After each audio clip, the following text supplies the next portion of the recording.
Bakit magandang gamitin si Gringer as a gold lane kaysa core? Ginagamit din siya sa mga pro pero bilang gold lane. Bihira ka lang makakita ng mga pro player na gumagamit ng Gringer as a core. At isa na dun si Kildra ang nagpapatunay na mas effective si Gringer sa side dahil mas marami ka makukuhang stack sa side lane kumpara kung ikaw yung nagkukur. Isang minions or buff, 6 stack na yun para kay Gringer. Kung ikaw compare mo yung dami ng minions at saka buff, mas marami talaga yung minions at pwede mo pang kunin yung mga maliliit na jungle dito sa gilid. At kapag Gringer ang gamit mo sa golden, dapat ilasit mo yung mga minions para sa'yo mapupunta yung stack. Dahil kapag hindi mo nalasit yung mga minions or buff, wala kang makukuhang stack doon. At huwag mo rin tipirin yung skill mo sa pagkuha ng minions or objectives dahil mas malakas at masakit si Gringer kapag mataas na yung stack niya. At kung gusto mong matutunan kung paano ako naka-snowball dito at paano kami nanalo gamit si Gringer, ay panoorin mo lang tong video na to. Pero bago ang lahat ng yan, ako nga pala si Sitoy, ang palautog sa Bisaya.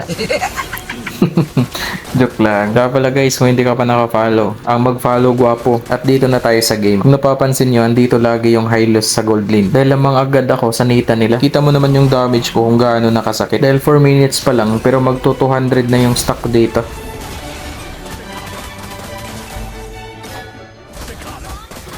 At huwag mo rin kalimutang mag-rotate kung kaya mo naman tumaas or bumaba. Dahil ang rotation ang pinaka-importante sa lahat. Kagaya ng mga ganitong sitwasyon, nag-invade na yung kalaban dito, yung mage nila at yung tank. At dahil nakapag-rotate na ko, imbis sa kalaban mapupunta yung blow, ay nakuha ko pa at napatay ko pa yung dalawa dito.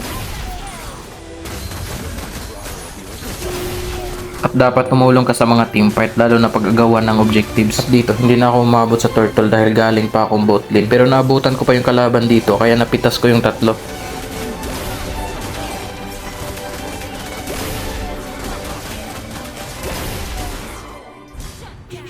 Isa sa pinakamaganda kay Gringer ay yung kaya mong pumalag kahit umaatras ka na o paabante man. Dahil sa kanyang first skill at ultimate na hindi mo na kailangan huminto para ipatama sa kalaban. Panoorin mo kung paano ko na-outplay yung tatlo dito.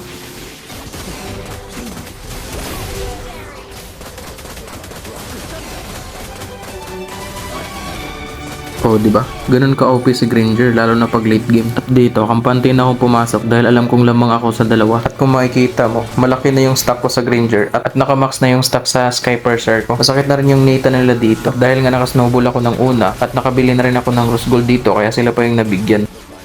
Tingnan mo kung gaano nakasakit yung Gringer dito. Kahit yung high loss ng kalaban ang lalambot at isa rin to si Gringer sa mga hero na mas lalong lumalakas pag nag-late game na. Dahil habang tumatagal yung laban, mas palaki rin yung stack na nakukuha niya. Kaya dito mo na makikita na parang cheater si Gringer dahil naka-unli first skill na at halos unli ultimate na rin. Nakabase kasi yung energy sa passive ni Gringer sa mga stack na nakukuha niya sa mga minions at saka sa objectives. Kaya mahirap i-counter si Gringer pagdating na ng late game. Kahit tank pa yan, kayang-kaya niya tunawin. Ang kaso, bihira mo lang siya magagamit sa rank game dahil palagi siyang binaban ng mga player. Kaya pag hindi naban yung Gringer, gamitin mo na agad par dahil napaka-OP pa rin niya kahit nakatanggap na siya ng nerf. At sa tingin ko, pasok pa rin siya sa meta kahit nakatanggap na siya ng nerf ni Munto. Pero hindi ko sinasabi na kapag gamit mo yung Gringer ay sure win naman nanalo ka kasi nakadepende pa rin yun sa gumagamit. At kung gusto mo pang matuto kung paano gamitin si Gringer, manood ka lang ng horror movie ni Lixie sa Chrome.